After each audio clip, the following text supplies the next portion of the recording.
नमस्कार. आज आपण महाशिवरात्र या उत्सवाबद्दल ऐकणार आहोत. हा उत्सव माघ वद्य त्रयोदशी म्हणजे शिवरात्र या दिवशी येतो. महाशिवरात्र म्हणजे महान मोठी शिवरात्र. शिव म्हणजे शंकर आणि रात्र म्हणजे शंकरांची रात्र, असं या उत्सवाचं आपल्याला नामकरण करण्यात आलेलं दिसतं. खरं तर हा उत्सव निव्वळ महाराष्ट्रच नाही तर संपूर्ण भारतभर साजरा केला जातो. भारताच्या बाहेरही जगामध्ये भरपूर ठिकाणी हा महाशिवरात्रीचा उत्सव साजरा केला जातो. महाशिवरात्र म्हटलं की आपल्या डोळ्यासमोर येतं ते शंकराचं स्थान. आपल्या भारतीय संस्कृतीमध्ये 12 ज्योतिर्लिंगांना खूप महत्त्व आहे. ही 12 ज्योतिर्लिंग वेगवेगळ्या ठिकाणी आहेत. त्यांच्याबद्दलचा श्लोक आपल्याला माहिती आहे. सौराष्ट्रे सोमनाथंच श्रीशैल मल्लिकार्जुनम उज्जैन्यां महाकाल ओंकारम अमलेश्वरम परल्या वैद्यनाथंच डाकिन्या भीमशंकरम सेतुबंधे तु रामेशम नागेशम दारुकावणे वाराणस्या तु विश्वेशम त्र्यंबकम गौतमी तटे हिमालये तु केदारम ग्रुष्मेशंच शिवालये एतानि ज्योतिर्लिंगानि सायं प्रातः पठेन्नरा सप्त जन्म कृतं पापम स्मरणेन विनश्यती. असा हा संस्कृतमध्ये श्लोक आहे 12 ज्योतिर्लिंगांच्या नावाचा. ही 12 ज्योतिर्लिंग खूप महत्वाची मानली जातात आणि त्यामुळे या शिवरात्रीला या 12ही ज्योतिर्लिंगांकडे गर्दी असते. पण याचबरोबर प्रत्येक महादेव मंदिरामध्ये गर्दी असते. हे आज चित्र आपल्याला पाहायला मिळतं. तसं तर ते पूर्वीपासूनच आहे. जसं महाराष्ट्रामध्ये 2 मोठे उपवास मानतो आपण, एक म्हणजे आषाढी एकादशी आणि दुसरी म्हणजे महाशिवरात्र. आषाढी एकादशीला आपण विठ्ठलाची भक्ती करतो, विठ्ठलाचा उपवास करतो, एकादशीचा उपवास करतो आणि महाशिवरात्रीला शिवरात्रीचा उपवास करतो. आता उपवास करणं म्हणजे नुसतं महाशिवरात्र साजरं करणं आहे का? तर या दिवशी असं म्हटलं जातं की शिवतत्व, खरं तर शिवतत्व जागं नसेल तर माणूस जगूच शकत नाही. पण एक मानलं जातं की या दिवशी शिवतत्व जागं होतं आणि संपूर्ण सृष्टीला न्याहाळत असतं आणि म्हणून या दिवसाला खूप मोठं महत्व आहे. वेगवेगळ्या पद्धतीनं आपण त्या शिवरात्रीच्या उत्सवाकडे पाहू शकतो. हा शिवरात्रीचा उत्सव अत्यंत महत्वाचा मानला जातो. खरं पाहायला गेलं तर या संदर्भात एक पौराणिक कथा प्रसिद्ध आहे. तुम्ही सर्वांनी ती ऐकली असेल की एक शिकारी होता, ज्याला आपण पारधी जुन्या काळामध्ये म्हटलं जायचं. हा शिकारी शिकार करण्यासाठी जंगलात गेला. जंगलात गेल्यानंतर त्यानं नेम धरून बाण धरलाच होता आणि तो मारणार तेवढ्यामध्ये आवाज आला की अरे थांब. त्या शिकाऱ्याला कळेना की अरे आवाज कुठून आला. पुन्हा त्यानं बाणाला प्रत्यंचा लावला. पुन्हा आवाज आला अरे थांब. तो थांबला. तेवढ्यामध्ये एक हरिणी तिथं समोर आली आणि त्या शिकाऱ्याला म्हणाली, त्या पारध्याला म्हणाली की अरे माझी 3 पाडसं घरी आहेत, ती भुकेने व्याकुळ झाली असतील, ती लहान आहेत, त्यांना मी दूध पाजून येते आणि मग तू मला मार. खरं तर हा शिकारी, याला दया माया प्रेम अशा काही गोष्टी नव्हत्या याच्याकडं. पण तरी सुद्धा त्याच्या मनामध्ये थोडंसं वाटलं की अरे ठीक आहे, आपण या हरिणीला घरी जाण्याची परवानगी देऊया. आणि त्यानं त्या हरिणीला सांगितलं की ठीक आहे, जा तू तुझ्या पाडसांना पाजून नक्की परत ये. ती म्हणाली मी वचन देते तुला की मी नक्की परत येणार. आणि मग ती हरिणी निघून गेली आणि हा पारधी एका झाडावर बसला. ज्या झाडावर बसला होता ते झाड होतं बेलाचं आणि रात्रभर तो त्या झाडावर बसला होता. आणि कसं असतं, माणसाला काही काम नसेल तर तो हातामध्ये येईल ती कृती करतो. तसा हा पारधी त्या झाडावर बसला होता. ते झाड होतं बेलाचं आणि मग त्याने एक एक बेलाचं पान तोडून खाली फेकायला सुरुवात केली. एक तर त्या दिवशी त्याला शिकार मिळाली नव्हती, त्यामुळे त्याला खायलाही मिळालं नाही. त्याचा झाला उपवास. त्याला खायला काय न मिळाल्यामुळे तो उपवासी होता. रात्रभर तो बेलाचं एक एक पान तोडून टाकत होता आणि ते खाली पडत होतं. ज्या ठिकाणी ते पान पडत होतं तिथं महादेवाची मोठी पिंड होती आणि त्या पिंडीवर ते बेलाचं पान पडत होतं. रात्रभर हजारो बेलाची पानं त्या महादेवाच्या पिंडीवर त्याच्याकडून वाहिली गेली. सकाळ झाली तरी पण ती हरिणी परत आली नाही. थोडा वेळ गेला आणि ती हरिणी आपल्या पाडसांसकट आली. रात्रभर या पारध्याला उपवास घडला होता. बेलाची पानं वाहिली होती. नकळतपणे याच्याकडून उपवासही घडला होता आणि शंकराची पूजाही झाली होती. ती हरिणी आल्यानंतर तिनं सांगितलं की मी आता आलेली आहे, तू मला मारू शकतोस. तेवढ्यामध्ये ती तिन्ही पाडसही म्हणाली की नाही नाही, तू आम्हाला मार. आमची आई जाऊन काय करायचंय, आम्ही जगून काय करणार आहोत पाठीमागं, तू आम्हाला मार. पारध्याला रात्रभरच्या त्याच्या या उपवासाच्या कृतीमुळं मनामध्ये एक प्रकारचा वेगळेपणा आलेला होता. आणि त्यांचं ते प्रेम बघून, विनम्रता बघून त्याच्या मनामध्ये सूरधैता निर्माण झाली. आणि त्याला वाटलं की अरे, ही हरिणी वाचनाची पक्की होती, एखादी परत आली नसती, पण ही परत आली आणि मला मार असं म्हणते.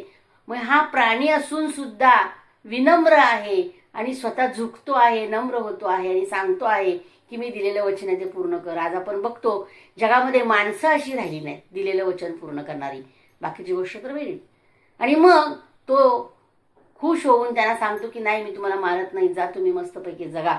आणि तो पारधी निघून जातो. त्या दिवसापासून तो शिकार सोडतो. अशा प्रकारची पौराणिक कथा आहे. नेमकी त्या दिवशी होती शिवरात्र आणि शिवरात्री दिवशी त्याच्याकडून नकळतपणे हे पुण्यकर्म घडलं आणि त्याचा उद्धार झाला असं या कथेमध्ये सांगितलेलं आहे. तसं पाहिलं तर किती मोठं महत्व आहे शिवरात्रीचं पहा. नुसतं उपवास करणं, खिचडी खाणं, बेल वाहणं म्हणजेच नाहीये. तर आपण शंकराकडे जर बघितलं तर आपल्या मनामध्ये असं येतं की अरे, हा असा एक वेगळा उपवास का? आपल्याला माहिती आहे 3 देवता ब्रह्मा, विष्णू आणि महेश. ब्रह्मदेव सृष्टीची निर्मिती करतो, विष्णू पालन पोषण करतात आणि शंकर म्हणजे महादेव पृथ्वीचा संहार करतात. मग असे हे महादेव जर बघितलं तर आपण या तिन्ही देवांमध्ये वेगळे पाहायला मिळतात. शंकरांच्या बाबतीमध्ये जर आपण बघितलं तर चित्र कसं दिसतं पहा. कैलास पर्वतावर राहतात. कैलास पर्वत हिमालयामध्ये अत्यंत उंच अशा स्वरूपामध्ये. उंचीचं स्थान जर गाठायचं असेल तर अखंड साधना करावी लागते, तपश्चर्या करावी लागते, खडतर समस्यांचा सामना करावा लागतो आणि मगच त्या कैलास पर्वतावर पोहोचतो. असं म्हणतात की या कैलास पर्वतावर जाणारा जिवंत कधी परत आलेला नाही. जो कोणी जाण्याचा प्रयत्न करतो तो परत येत नाही, तो कैलासावरच मरण पावतो. कारण कुणी आजपर्यंत अशा प्रकारे गेलेला माणूस पाहिलाय पण परत आलेला पाहिलेला नाहीये. म्हणजे खडतर साधनेशिवाय कैलास पद प्राप्त होत नाही. अशा ठिकाणी हे शंकर राहतात. ते त्रिलोचन आहेत असं म्हटलं जातं. तिसरा डोळा शंकरांना इथं आपण कपाळामध्ये पाहतो. तिसरा डोळा कामनेचं, वासनेचं, इच्छेचं दहन करण्यासाठी आहे. माणसानं पण लक्षात ठेवावं की जीवनामध्ये कामना, वासना, इच्छा यांचं दहन करता आलं पाहिजे. काम, क्रोध, लोभ, मोह, मोद, मत्सर जे आहेत हे सद्गुण यांचा नाश करता आला पाहिजे. हे संपवता आले पाहिजेत. हे माणसामधून संपून जाणार नाहीत, पण त्यांना थांबवता आलं पाहिजे, त्यांना कमी करता आलं पाहिजे. हे या तिसऱ्या डोळ्याच्या प्रतीकातून आपल्याला दिसतं. शंकरांच्या गळ्यामध्ये साप आहे. साप हा विषारी आहे. विषारी प्राण्याला सुद्धा गळ्यामध्ये घालण्याचं काम शंकरांनी केलेलं आहे. हे काय सुचवतं आपल्याला? तर हा साप असा आहे की विषारी म्हणजेच वाईट कृत्य करणारी, वाईट विचारांची, समाजामध्ये नको त्या गोष्टी पसरवणारी माणसं असतात. अशा माणसांकडून सुद्धा चांगलं काम करून घेता आलं पाहिजे. हेच हे शंकर आपल्याला याचं प्रतीक सांगतात. शंकरांना आपण भोलेनाथ असं म्हणतो. भोळा सांब नाही, भोलेनाथ. भोलेनाथ शब्द वेगळा आणि भोळा सांब वेगळा. भोलेनाथ म्हणजे ते भोळे नाही आहेत, भोळे शब्द वेगळा आहे. भोला हे त्यांचं नाव आहे. शिवशंभू भोला, भोलानाथ असं म्हणतो आपण. भोला म्हणजे भोळा नाही, भोळा शब्द वेगळा. तेव्हा भोलेनाथ असं आपण म्हणतो. म्हणजे जगाला शांततेनं, नम्रतेनं, संयमानं दृष्टिकोन बदलवणारे, ज्ञानी बनवणारे असे ते आहेत. म्हणून त्यांना भोलानाथ असं नाव पडलेलं आहे. ज्ञानाची परिसीमा म्हणजे शंकर आहेत. खरं तर त्रिलोचनानंतर आपण पाहतो शंकरांच्या हातात त्रिशूळ आहे. त्रिशूळ कशासाठी आहे? तर दुर्जनांचा नाश करण्यासाठी आणि सज्जनांचं रक्षण करण्यासाठी. सज्जनांना एक प्रकारचं आश्वासन आहे, भिवू नकोस, तू काम करत राहा, मी तुझ्या पाठीशी आहे. मी या त्रिशूळाने त्या दुर्जनांचा नाश करेन. दुर्जनांचा नाश चांगलं काम करताना झालाच पाहिजे, त्याला संपवता आलं पाहिजे, हे सांगण्यासाठी त्रिशूळ आहे. डमरू हे संगीताचं प्रतीक आहे. असं म्हणतात की पाणिनी या व्याकरणकारांनी व्याकरणाचे सुरुवातीचे बीजमंत्र या डमरूच्या संगीताच्या तालातून निर्माण केले किंवा निर्मिले असं म्हटलं जातं. म्हणजे डमरू हा संगीताचं प्रतीक आहे आणि असं सुंदर ओघवतं संगीत आमच्या जीवनामध्ये आनंद निर्माण करू शकतं, ज्ञान निर्माण करू शकतं. हे सांगण्यासाठी हातामध्ये डमरू घेतलेला आहे. जटेमध्ये गंगा आहे. गंगा ही ज्ञानाची गंगा आहे. ही गंगा ज्ञानाची आहे. आपण असं त्याच्यामधल्या कथेकडे पाहताना म्हणतो की पार्वती एक आणि गंगा ही दुसरी पत्नी, पण गंगा ही नदी आहे असंही म्हटलं जातं. आणि मग ती डोक्यावरून मग शंकरांनी थंड होण्यासाठी, शांत होण्यासाठी तिला डोक्यावर घेतलं असं म्हटलं जातं. कारण ज्ञानाचे उपासक आहेत ते, ज्ञानी आहेत स्वतः ते, प्रचंड बुद्धिमान त्याचं प्रतीक आहे शंकर म्हणजे. ज्ञानाची गंगा ज्यांच्या डोक्यामध्ये आहे, ज्यांच्या डोक्यातून वाहते, ते संपूर्ण जगाला आनंदी बनवू शकतात. असं म्हटलं जातं की पुष्पदंत कवीनं शिवमहिम्न स्तोत्र गायलं आणि ते करत असताना अशी एक कथा सांगितली जाते की एकदा असं घडलं की विष्णू हे शंकराची पूजा करत होते आणि पूजा करत असताना एक कमळ कमी पडलं. सहस्र कमळ व्हायचं त्यांनी ठरवलं होतं. एक कमळ कमी पडलं म्हणून त्यांनी स्वतःचं नेत्र कमळ शंकरांना वाहिलं असं म्हटलं जातं. विष्णू हे प्रेमाचं प्रतीक आहे. याच्यातलं पौराणिक कथेमधले अर्थ आपल्या लक्षात येत नाही.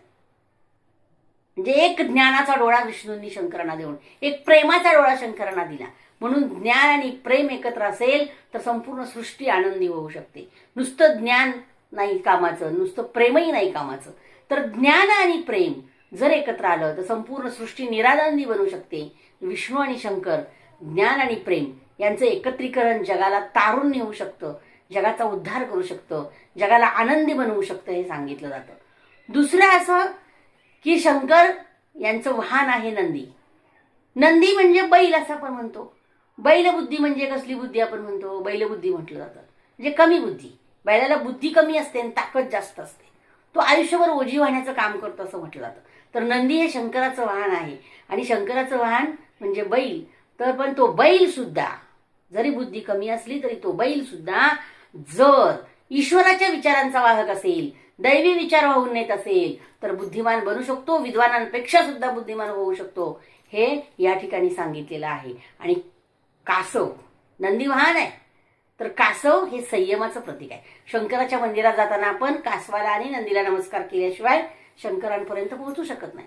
कासव हे इंद्रिय निग्रह आणि संयमाचं प्रतीक आहे. प्रसंगी ते कासव आपली इंद्रिय आत ओढून घेतं. माणसालाही ते जमलं पाहिजे. इंद्रियांवर संयम ठेवता आला पाहिजे. इंद्रिय आकुंचित करता आली पाहिजेत. प्रसंगानुसार वागता आलं पाहिजे. इंद्रियांवर ताबा मिळवता आला पाहिजे. म्हणजे इंद्रिय आहेतच, ती कुठं जाणार नाहीत, पण त्यांच्यावर ताबा मिळवणं, त्याच्यावर संयम ठेवणं हे आपल्याला कासव शिकवतं. आणि म्हणून मंदिरात जाताना, शंकरांकडे जाताना नम्र होऊन जावं, संयमाने जावं, बुद्धिमत्तेनं जावं, ज्ञानी होऊन जावं, प्रेमळ होऊन जावं, तर हे भोलानाथ आपल्याला निश्चित सद्बुद्धी देऊन सत्विचारांकडे वळवू शकतात असं सांगितलं जातं. दुसरं असं की शंकरांवर आपण जो अभिषेक करतो तिथं थेंब थेंब थेंब ते भांड अभिषेकाचं लावलेलं असतं. महादेवाच्या पिंडीवर थेंब थेंब पडत असतो. थेंब थेंबामुळे शंकर सतत ओले राहतात. म्हणजे ती महादेवाची पिंड सतत ओली राहते. ओली आपल्या जिभेवर ईश्वरानं सतत हा पाण्याचा अभिषेक केलेला आहे. म्हणजे सतत आपल्या जिभेवर आपल्याला ओलं ठेवले त्यामुळे आपण जिवंत राहतो. तसं या शंकरावर पण सतत ज्ञानाचा, विचारांचा, प्रेमाचा, ह्या सगळ्यांचा अभिषेक सतत व्हायला हवा. तर हा ईश्वर आपल्याबद्दल ओला राहतो, प्रेमळ राहतो आणि आपल्याला प्रेम विचार देऊन जातात. म्हणून ईश्वरावर सतत हा अभिषेक केला पाहिजे. जसं देवांनी आपल्यावर अभिषेक केलाय तसा आपणही त्यांच्यावर तो अभिषेक केला पाहिजे हेच सांगितलं जातं.